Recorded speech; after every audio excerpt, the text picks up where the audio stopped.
What's up YouTube, PhonePsycho82 here, coming at you with another discussion video.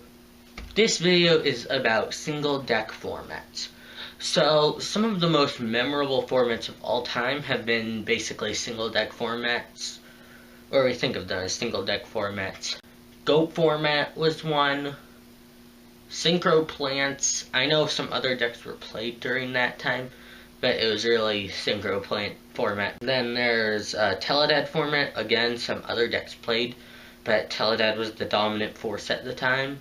And in recent memory, Dragon Ruler formats. I do think that having a format every once in a while where it's one deck that's consistently topping is healthy for the game. A lot of you will probably disagree with this. I'll take Dragon Rulers as an example. I actually think that the format without babies was a lot healthier than the format with babies, but for a very different reason than you would think. They were released at the same time as one of the most broken cards to ever exist in the game, Spellbook of Judgment. We got all our Dragon Rulers at that time, and that deck was very clearly dominant. Some people were playing Spellbooks and still doing well, but it was mainly Dragon Rulers. It was one deck, but there was also Spellbooks which could compete. Some people were trying Evil Swarms because they had a really good matchup versus both Dragons and Spellbooks, due to Eradicator and Ophion being cards, but Evil Swarms weren't really doing anything. The format after that, I'll refer to it as, so Baby Dragon format, I think, was less healthy than Daddy Dragon format. Daddy Dragon format was a format where there was just one deck being played. If you played anything else, you couldn't expect to top a premier event. So, with Daddy Dragons, the reason I think this format was healthier than Baby Dragon format was because in Baby Dragon format, you could play Spellbooks. In Big Dragon format, it was one deck. So now let me explain why this is healthy. So, when you're comparing which deck is better, you want to look at assuming that the players are on equal skill level.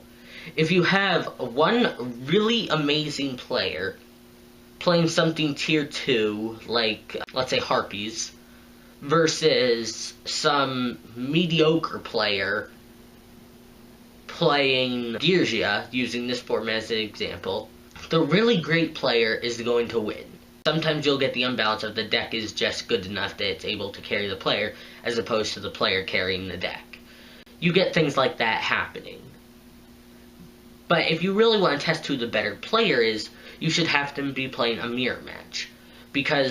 And you want the deck to be fairly consistent. If you're both playing an incredibly sacky Crystal Beast deck, whoever sacks harder is going to win. That in no way proves who the better player is. The thing with Dragons is it was insanely consistent. So you both basically got the same hand. It was just a matter of how you played the hand and how you interacted with your opponent that decided how you won. That's really what skill in Yu-Gi-Oh! Is about.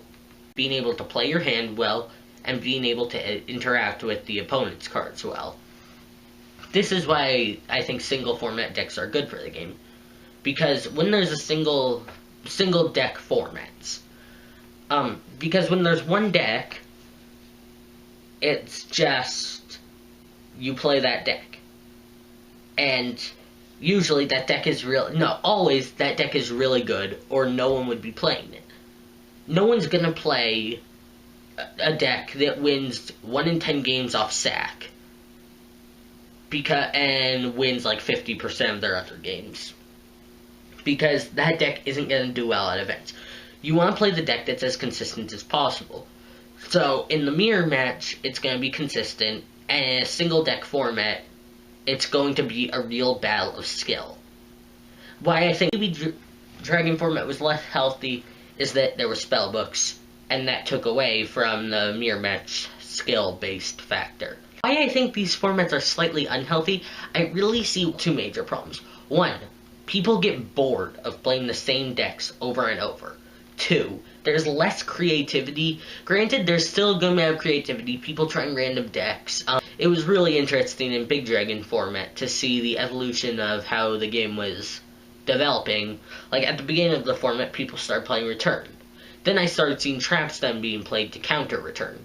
Then I started seeing 7 tools being played to counter the trap stun to make sure your return goes through. Or just 7 tools to return. So that was really interesting, and there is creativity there, but I do feel like there's less creativity in single deck formats. So the main problem I see though with this is, say someone is a very excellent player, but they do not have the best funds in the world. E-Dragons were an absurdly expensive deck at their peak. The Gold Sarks at commons were like 8 each. The Dragons were like 10 each at their peak. Draco Sacks were like 110 each. The guys were like 100 each.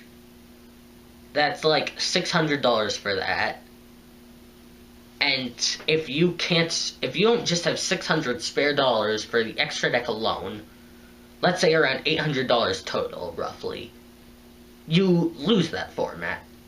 So it's not as much a test of skill in that case as it is, do you have the extra money to spend on the deck? Granted, I do not think that's the best argument in the world, but that's why I think these formats shouldn't last much longer than one format. So, I know this may not be the most popular opinion. A lot of people like these diverse formats, like the one we're having right now.